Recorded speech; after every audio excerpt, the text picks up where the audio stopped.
Hudkeshwar police ठाण्याच्या हद्दीतून चोरीला गेलेल्या एका दुचाकीचा तपास करत असताना पोलिसांनी अत्यंत चातुर्याने 2 सराईत चोरांना ताब्यात घेतलंय। त्यांच्या चौकशीतून आणखी 3 गुन्हे उघडकीस आले असून पोलिसांनी एकूण 1,67,000चा मुद्देमाल हस्तगत केला आहे। मिळालेल्या माहितीनुसार फिर्यादी लंकेश इंदल नेवारे यांचा लहान भाऊ 21 मे 2026 रोजी आपली सुझुकी ॲक्सेस मोपेड गजानन मंदिरासमोरील अक्षय बोंद्रे यांच्या घरापुढे लॉक करून कामावर गेला होता। दुपारी 2 वाजताच्या सुमारास अज्ञात चोराने ही दुचाकी चोरून नेल्याचे लक्षात आल्यानंतर हुडकेश्वर पोलिसात गुन्हा नोंद करण्यात आला होता। या गुन्ह्याचा तपास करत असताना हुडकेश्वर पोलीस पथकाला नरसाळा गावातील पाण्याच्या टाकीजवळ 2 संशयित तरुण चोरीच्या गाड्या विकण्यासाठी ग्राहक शोधत असल्याची गुप्त माहिती मिळाली। माहिती मिळताच पोलिसांनी सापळा रचून शोहेब उर्फ शोभू असलम खान आणि एका अल्पवयीन बालकाला ताब्यात घेतले।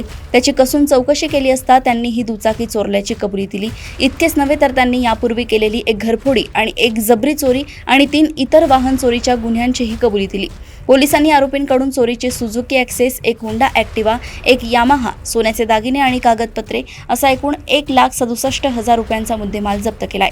पोलीस स्टेशन हुडकेश्वर येथे दिनांक 21/5/2026 एक तक्रारदार नामे लंकेश इंदल नेवारे वय 24 वर्ष राहणार तरोडी खुर्द नागपूर यांनी तक्रार दिली की त्यांची जी मोपेड गाडी आहे ॲक्टिवा ती चोरी गेलेली आहे। त्यांच्या या तक्रारीवरून आपल्या इथे गुन्हा नोंद करण्यात आला।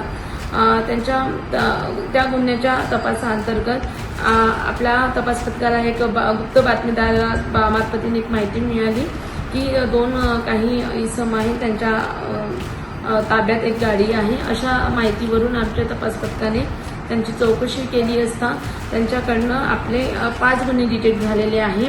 3 वाहन चोरी आणि 2 चोरीचे, तर अशा 1,67,000 रुपयाचा मुद्देमाल आपल्या DB टीमनी जप्त केलेला आहे।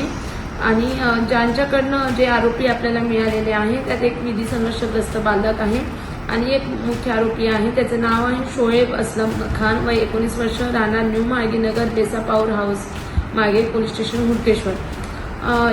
याला आपण ताब्यात घेतलेला आहे, अटक केलेली आहे आणि आता त्याचा PCR आपण घेत आहोत। ही जी कारवाई आहे ते माननीय पोलीस आयुक्त नागपूर शहर यांच्या मार्गदर्शनाखाली झोन 4 रश्मिता राव मॅडम, माननीय SCP हिवरे साहेब यांच्या मार्गदर्शनात क्राईम PI चौधरी, तपास पथकातील जे APIs Kapil Ramteke, head constable Gopal Deshmukh, Sandeep Patil, Santosh Sontakke, Dinesh Gadekar, Chetan Vaidya, Vijay Sinha, Mangesh Madavi, Prajwal Wani आणि पोलीस अंमलदार नितेश कडू, पोलीस अंमलदार हिमांशू पाटील आणि पोलीस अंमलदार पांडे यांनी केलेली आहे।